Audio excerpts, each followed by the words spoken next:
이번 한 주 참 많은 비가 내렸습니다. 중부지방에 집중된 비는 서울 강남 3구 일대가 물에 잠겨서 차량과 주택이 모두 침수되었습니다. 특히 신림동 반지하에 살던 일가족 3명이 침수를 피하지 못하고 사망한 일은 많은 사람들을 안타깝게 했습니다. 이분들 이외에도 이번 비로 인해서 13명이 사망하고 6명이 실종되었으며 침수로 인해 아직 집에 돌아가지 못하는 이재민이 1264명이 된다고 합니다. 지금도 수해로 인한 복구가 계속되고 있지만 계속된 비 소식에 또 다른 피해가 생기지 않을지 걱정입니다. 피해를 본 모든 분들이 잘 회복되기를, 잘 복구되기를 바랍니다. 비가 많이 내렸던 지난 8일 서울 서초동의 도로는 쏟아지는 비로 인해 흙탕물이 사람의 턱 밑까지 차오를 정도였습니다. 차량들은 침수되어 도로에 고립되었고 물의 수압으로 인해 차량의 문도 잘 열리지 않는 상태였습니다. 물은 계속 불어나고 밤이라 그 깊이를 더 알 수 없어서 사람들은 두렵고 불안했습니다. 그 와중에 한 여성이 침수되는 차량 트렁크에서 살려주세요라고 외치는 소리가 들렸습니다. 그 소리를 듣고 지나가던 표세준 씨가 흙탕물로 뛰어들었습니다. 여성이 물에 빠지지 않도록 떠다니는 플라스틱 주차 금지판을 안겨주고 함께 반대편으로 50m를 헤엄쳐서 안전하게 구해 주었습니다. 그리고는 다시 자기 갈 길을 그냥 갔습니다. 또한 배수관이 쓰레기로 가득 차서 물이 역류하자 그 쓰레기를 일일이 손으로 끄집어낸 이름을 알 수 없는 분도 계십니다. 새벽에 아파트가 산사태로 무너져서 물들이 가득 올라오니까 그것을 치우기 위해 새벽에 달려나온 아파트 주민들도 있었습니다. 많은 방송과 신문 등에서 이에 대한 기사를 보도하며 비가 와서 그 많은 사람들이 피해를 본 와중에도 사람들의 마음을 훈훈하게 해주기도 했습니다. 그런데 이번 비가 내리는 이 상황에 사람들로부터 가장 주목을 받은 것, 사람들로부터 가장 많이 회자가 되고 가장 많이 사람들에게 눈에 들어온 건 일명 강남 제네시스남이라고 불리게 된 사람입니다. 금융회사에 다니던 그는 퇴근 중에 서초동 강남역 인근에서 비로 인해 차가 침수되었습니다. 차의 본네트 거기가 다 잠길 정도로 차가 앞으로 기울어져서 완전히 침수가 된 겁니다. 그 사람은 문으로도 나올 수 없어서 썬루프를 열고 그 지붕에 있는 썬루프를 통해서 차량으로 밖으로 나와 차량 그 지붕 앞쪽에 구조되기를 기다리는 그 모습으로 앉아 있었습니다. 누군가가 지나가다가 그 모습을, 그 한 복판에 있는 그 모습을 사진으로 찍어서 커뮤니티에 올렸던 것 같습니다. 그 모습이 수많은 커뮤니티에 돌아다니면서 사람들에게 회자가 되고 사람들에게 알려지기 시작했고, 심지어는 해외 언론에서도 그 사진을 주목하면서 그 사람이 갑자기 강남 제네시스남이라는 사람으로 모든 사람들의 주목을 받게 되었습니다. 그리고는 심지어 비가 그치고 물이 빠진 후에 남아있는 차량의 현장의 모습을 지나가면서 사진으로 찍는 사람들도 있었습니다. 사람들은 이슈가 되는 것을 주목합니다. 놀라운 일들에 주목하지요. 오늘 우리가 읽은 성경 본문의 배경이 되는 성전 미문에 걷지 못한 사람이 일어난 이 사건 역시 사람들의 주목을 받은 사건입니다. 이 사건은 어느 날 일어났습니다. 어느 날 미문이라고 하는 성전 문 앞에 그 문 앞이 비어 있었습니다. 20년이나 더 되는 시간 전부터 미문 앞에는 한 사람이 있었습니다. 그런데 그 사람이 그 자리에 보이지 않습니다. 그를 데려다 주는 사람들이 데리고 오지 않은 것인지 잠깐 생각해 보지만 별로 대수롭지 않게 여기며 사람들은 미문을 지나 성전 안뜰로 들어갔습니다. 이제 곧 구시 기도 시간이 시작될 것이기 때문이지요. 성전 안뜰에는 약간의 소란함이 있었습니다. 사람들의 웅성대는 소리도 들렸습니다. 평소 같으면 경건하게 기도 시간을 준비해야 할 텐데 오늘은 약간 분위기가 남달랐습니다. 사람들의 이목이 다른 곳에 쏠려 있었기 때문입니다. 마치 미친 사람처럼 뛰어다니며 찬양하는 한 사람, 그 사람을 바라보는 그 이목 말이죠. 그 사람을 본 순간 그 사람이 미친 사람처럼 뛰어다니는 것에 놀랐습니다. 그 사람은 뛸 수 없는 사람입니다. 20년 이상 성전을 오가며 그 사람을 보았습니다. 그 사람은 태어나면서부터 한 번도 걸어본 적이 없는 사람입니다. 이게 말로만 듣던 기적입니다.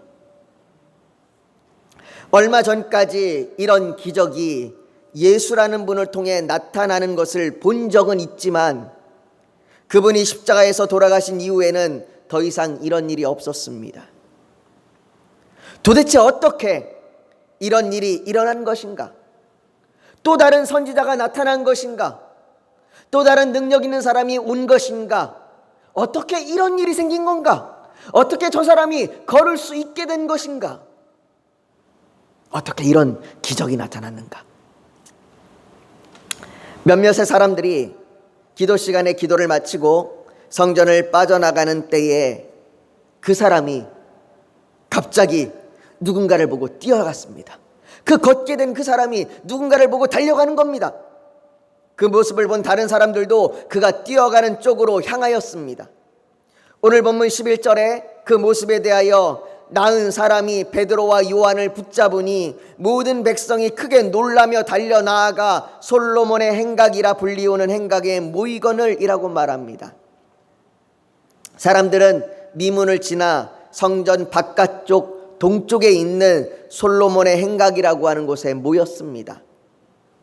솔로몬의 행각은 좌우의 기둥이 일렬로 쭉 늘어서 있고 그 위에 지붕으로 덮여 있는, 마치 그리스에 있는 여러 신전과 같은 그런 모양을 가지고 있는 그런 행각, 지붕이 덮여 있는 그 행각입니다. 사람들은 이곳에 모여 토론을 하기도 하고 말씀을 가르치기도 했습니다. 그것은 사람들이 주로 모이는 곳이었습니다. 예수님께서도 수전절에 이곳에서 사람들을 가르치셨습니다.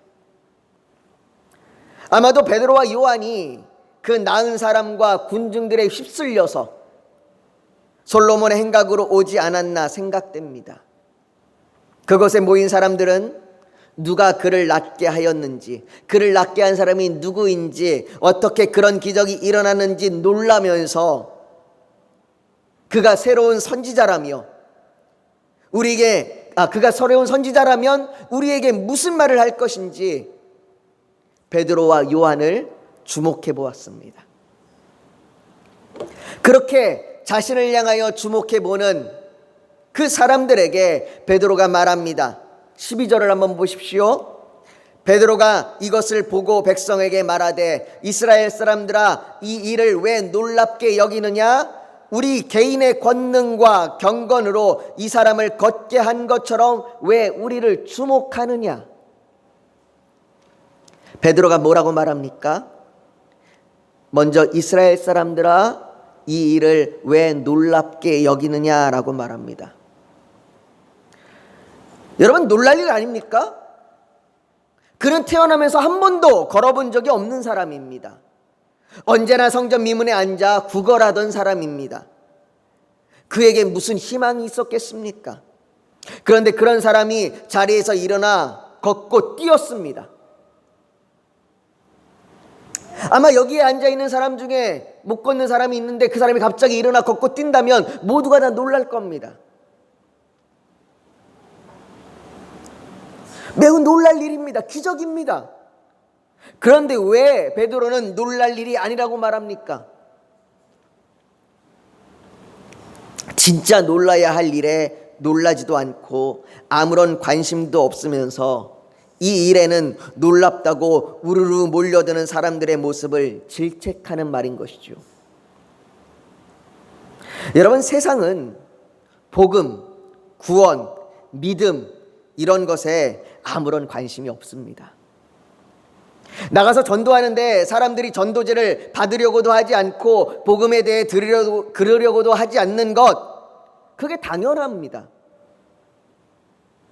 우리가 대단한 믿음을 가졌다고, 내 믿음이 대단하다고 세상은 놀라지 않습니다. 사람들은 그런 사람들을 향하여 박수치지 않습니다. 야, 저 사람의 믿음 대단해. 어떻게 저런 믿음을 가질 수 있어?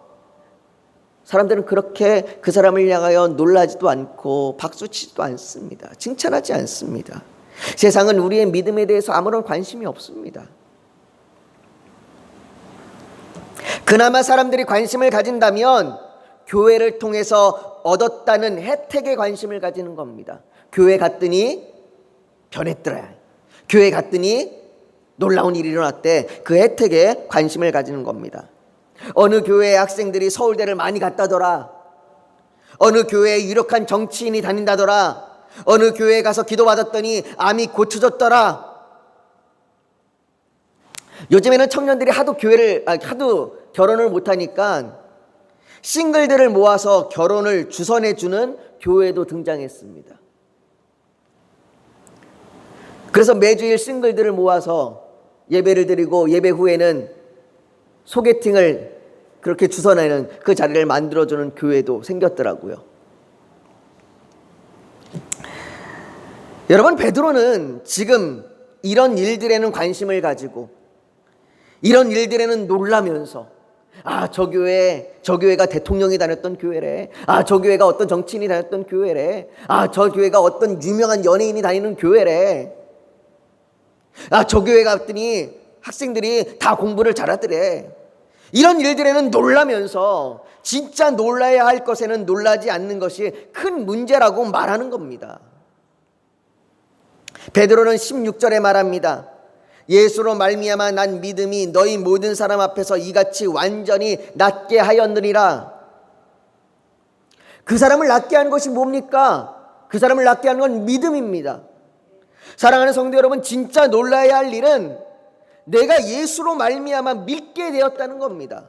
내게 믿음이 생겼다는 것, 내가 믿어서 내가 구원을 받았다는 사실이 정말 놀라야 할 일입니다. 1900년 황해도 안악지방의 장날이면 어김없이 술에 취해 나타나는 사람이 있었습니다. 그는 술에 취해 장마당에 나타나 부녀자들과 심지어 할머니들이 물건을 팔려고 진열해 놓은 그 광주리를 발로 차고 던졌으며 눈에 걸리는 사람이면 누구나 시비를 걸어서 폭력을 행사하였습니다. 그의 횡포가 얼마나 심했는지 사람들은 그를 안 만나게 해달라고, 제발 저 사람 좀 안 만났으면 좋겠다고, 제발 저 사람 좀 장날에 안 왔으면 좋겠다고, 아니 혹 지나가더라도 저 사람 만나지 않도록 그렇게 간절히 바란다고 선앙당에 치성을 드리는 사람들도 있었습니다. 그런 그가 그렇게 폭력을 휘두르고 장날이면 깡패같이 행했던 그 사람이, 항상 술에 취해 있던 그 사람이 친구 박태환의 권유로 금산교회 부흥회에 참석해 소알론 선교사의 영생에 대한 말씀을 들었을 때 그 말씀이 그를 사로잡았습니다. 그는 소알론 선교사 앞에 무릎 꿇고 자신의 모든 죄를 쏟아내었습니다. 그리고 10년 뒤 그는 37세의 나이에 목사가 되었습니다. 그분이 황해도에서 가장 유명한 깡패였으나 예수 그리스도를 믿고 목사가 된 김익두 목사님입니다. 이 김익두 목사님은 조선의 부흥을 이끌었던 분으로 만여 명의 병든 자들이 그 목사님을 통하여 고침을 받았을 뿐 아니라 그 김익도 목사님의 설교를 듣고 예수를 믿게 된 사람이 288만 명에 이른다고 합니다. 여러분들 288명이 아닙니다. 288만 명입니다. 모든 사람이 구제불능이라고 욕하였던 안악의 깡패가 예수 그리스도를 만나면 믿음의 사람이 되는 겁니다. 여러분, 이것이 가장 놀라운 기적입니다. 안악의 깡패뿐만이 아닙니다. 지금 내가 믿음을 고백하고 있고 그로 말미암아 하나님을 찬양하고 있다는 것이 놀랄 일입니다. 지금 내가 예배당에 앉아 있다는 이 자체가 놀랄 일입니다. 아마 여기 앉아 계신 어른분들은 신앙의 1세대이실 겁니다. 아무도, 나의 부모도 내게 예수 그리스도를 말해주지 않았는데 내가 젊은 날 누구를 통하여, 어떤 사람을 통하여 복음을 듣게 되고 예수를 믿게 되어 지금 이 자리에 앉아 있고 직분을 가지고 있고 예수를 찬양하고 있다는 이 사실이 기적입니다. 여러분들, 그것이 놀랄 일입니다. 데살로니가후서 3장 2절에는 말합니다. 믿음은 모든 사람의 것이 아니니라. 여러분, 믿고 싶다고 내가 믿을 수 있는 것이 아닙니다. 내가 믿어야지 이렇게 결심한다고 믿어지는 것이 아니에요. 어떤 분들은 그렇게 얘기해요. 내가 이 세상에서 마음대로 살다가 내가 죽기 바로 직전에 내가 믿겠습니다라고 얘기하고 죽겠다고, 십자가에 달린 강도처럼 내가 그렇게 믿겠다고 그렇게 얘기하는 사람도 있습니다.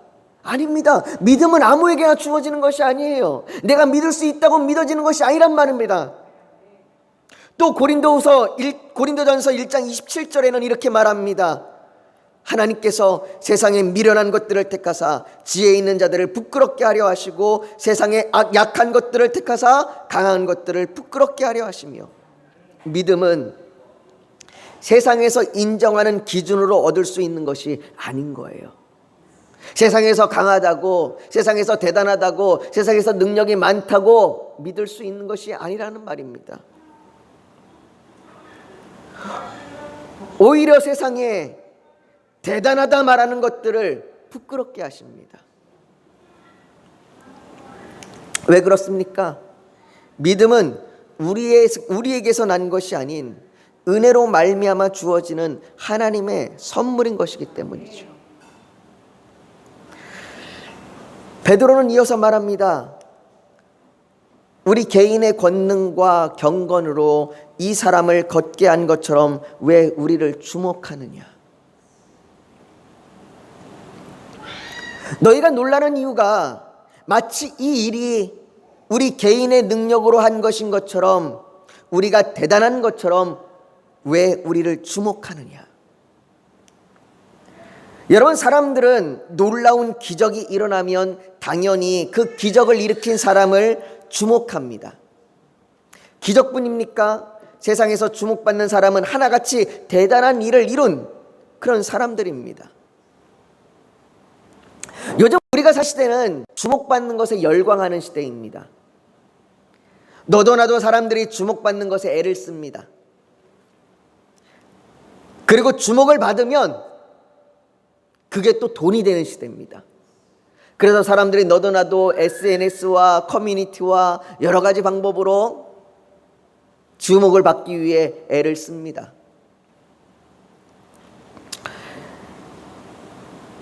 그처럼 이 시대는 주목을 받기 위해 정말로 열광적으로 달려드는 시대가 되었습니다. 교회도 그렇게 되어버린 것 같습니다. 방송과 SNS를 통해 목사님의 설교가 퍼져나가면서 사람들의 주목을 받기 시작하고, 심지어 성도들이 자신의 교회를 떠나 그 교회로 옮겨가는 일도 생깁니다. 물론 교회가 주목을 받기 위하여 시작한 것은 아닐 겁니다. 또한 교회는 목회자의 능력으로 세워지는 것도 아닙니다. 그러나 교회에도 이런 일들이 생겨나고 있는 겁니다. 베드로는 너희가 왜 우리를 주목하느냐 질책하듯이 말합니다. 여러분, 베드로는 자신이 주목받는 것을 원했던 사람입니다. 그는 제자들 중 유독 튀었던 사람이었고 앞장서기 좋아했던 사람입니다. 그가 주는 그리스도시요 살아계신 하나님의 아들이시니이다 라고 이렇게 대답했을 때 얼마나 우쭐했겠습니까? 이 12명의 제자들 가운데 내가 이 얘기를 했다. 그런데 그가 그렇게 주목받길 좋아하고 그렇게 우쭐대길 좋아하고 그렇게 튀기를 좋아했던 베드로가 왜 우리를 주목하느냐라고 말하고 있는 것입니다. 왜 나를 주목하느냐? 여러분, 이것이 성령으로 변화된 사람의 모습인 거죠. 바울도 마찬가지였습니다. 그가 루스드라에서 걷지 못하는 사람을 걷게 하는 기적을 행하자, 여러분들 베드로가 걷게 하는 사람을 걷게 한 것처럼, 걷지 못하는 사람을 걷게 한 것처럼 바울도 걷지 못하는 사람을 걷게 하는 일을 행했습니다. 그 기적을 보였습니다. 그렇게 루스드라에서 그 기적을 행하자 사람들이 바울과 바나바를 신으로 삼으려고 했습니다. 그때 바울이 이렇게 얘기합니다. 두 사도 바나바와 바울이 듣고 옷을 찢고 무리 가운데 뛰어들어가서 소리질러 이르되 여러분이여 어찌하여 이러한 일을 하느냐? 우리도 여러분과 같은 성정을 가진 사람이라. 여러분에게 복음을 전하는 것은 이런 헛된 일을 버리고 천지와 바다와 그 가운데 만물을 지으시고 살아계신 하나님께로 돌아오게 함이니라. 이렇게 부르짖습니다. 바울도 말하고 있는 겁니다. 왜 우리를 주목하느냐? 왜 우리를 신과 같이 여기느냐? 우리의 능력으로 된 것이 아니라, 우리의 능으로 된 것이 아니라, 그러니 우리를 주목하지 말라고요. 그렇다면 무엇을 주목해야 합니까? 베드로는 이 기적을 통해서 무엇을 주목하라고 말하는 것입니까? 13절에 이렇게 말합니다. 아브라함과 이삭과 야곱의 하나님 곧 우리 조상의 하나님이 그의 종 예수를 영화롭게 하셨느니라. 영광을 받으실 분, 모든 권능을 행하시는 분, 우리가 주목해야 할 분은 바로 예수 그리스도인 것이죠. 베드로는 그 예수를 주목해야 한다고 말하는 것입니다. 우리는 무엇을 주목하고 있습니까?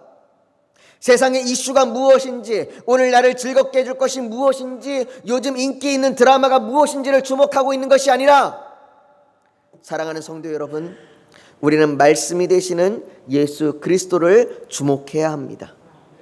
왜 말씀이 되시는 예수 그리스도입니까? 예수 그리스도는 우리 머릿속에 이럴 거야 이렇게 만들어지는 분이 아닙니다.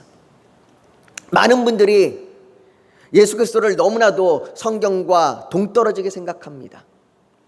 자기 머릿속으로 마음대로 예수 그리스도는 이런 분이야 라고 그렇게 생각하는 거죠. 우리는 예수 그리스도를 말씀을 통해 분명히 알아야 합니다. 말씀에서 예수 그리스도에 대해서 뭐라고 얘기하는지를 분명히 알아야 합니다. 베드로는 이 유대인들에게 그렇게 이야기하고 있는 겁니다. 너희가 예수 그리스도를 정확하게 알아라라고 말이에요. 베드로는 유대인들에게 말합니다. 하나님께서 영화롭게 하신 예수 그리스도가 누구인가? 너희가 분명히 알아라.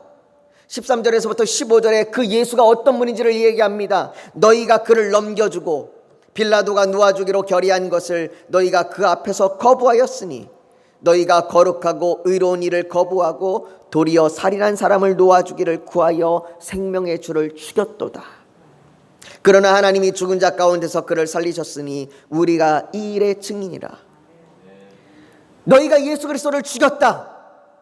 십자가에서 비참한 죄인으로 너희가 조롱과 멸시를 하며 예수 그리스도를 죽였다. 그러나 하나님께서 예수 그리스도를 죽은 자 가운데서 다시 살리셨고 그는 부활하셨다. 우리가 그것을 목격한 증인이다. 이 사실을 너희가 분명히 기억하고 알아야 한다고 말하고 있는 것이죠. 너희가 아는 예수가, 이 예수가 너희가 죽였으나 다시 살리신 그 예수 그리스도라는 걸, 하나님께서 영화롭게 하신 예수 그리스도라는 걸 너희가 알아야 한다는 겁니다. 여러분들이 오늘 본 이 기적의 사건이 바로 여러분들이 죽였으나 하나님께서 살리신 예수 그리스도의 권능으로 이루어진 것입니다. 그러니 우리를 주목하여 보지 말고 예수 그리스도를 주목하십시오. 사랑하는 성도 여러분, 우리가 정말 놀라야 하는 것은 아무런 죄도 없으신 예수 그리스도를 죽인 사람들이 살아있다는 겁니다. 그들은 얼마 전 자신들이 행하였던 일을 아무렇지도 않게 머릿속에서 지워버렸습니다. 그러나 주님은 그들을 여전히 살려두십니다. 그리고 제자들을 통하여 계속해서 그들에게 복음을 전하십니다. 내가 길이요 진리요 생명이라 말씀하시며 그들을 향하여 문을 두드립니다. 오늘 본문 16절은 우리에게 말합니다. 그 이름을 믿음으로 그 이름이 너희가 보고 아는 이 사람을 성하게 하였나니. 사람이 성하게 된 것은, 사람이 기적적으로 회복된 것은, 이 사람이 걷게 된 것은 그 이름 때문입니다. 바로 예수 그리스도의 그 이름 말이죠. 여기서 이름은 단순히 부르는 호칭을 말하는 것이 아닙니다. 우리가 누구야? 기서가 이렇게 부르듯이 부르는 이름의 호칭을 말하는 것이 아닙니다. 그분의 존재 전부를 말하는 것입니다. 하나님께서는 자신이 어떤 분이신지를 자신의 이름을 통해 나타내셨습니다. 여호와 이레, 여호와 라파, 여호와 샬롬, 여호와 샴마와 같이 말이죠. 마태복음 1장 23절은 말합니다. 보라, 처녀가 잉타하여 아들을 낳을 것이요 그의 이름은 임마누엘이라 하라 하셨으니 이를 번역한즉 하나님이 우리와 함께 계시다 함이라. 임마누엘이라고 하는 이름은 단순히 호칭이 아닙니다. 하나님이 어떤 분인지를 우리에게 알려주는 겁니다.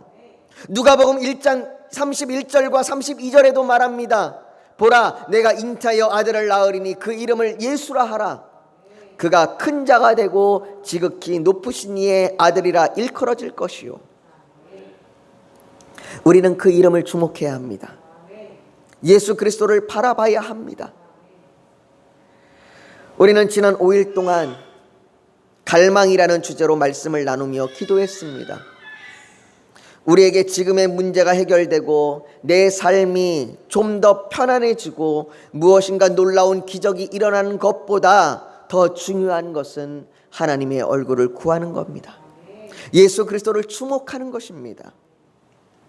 베드로가 사람들에게 왜 우리를 주목하느냐라고 말하는 이 말이 오늘 우리를 향하여 넌 무엇에 놀라고 있니? 무엇에 반응하고 있니?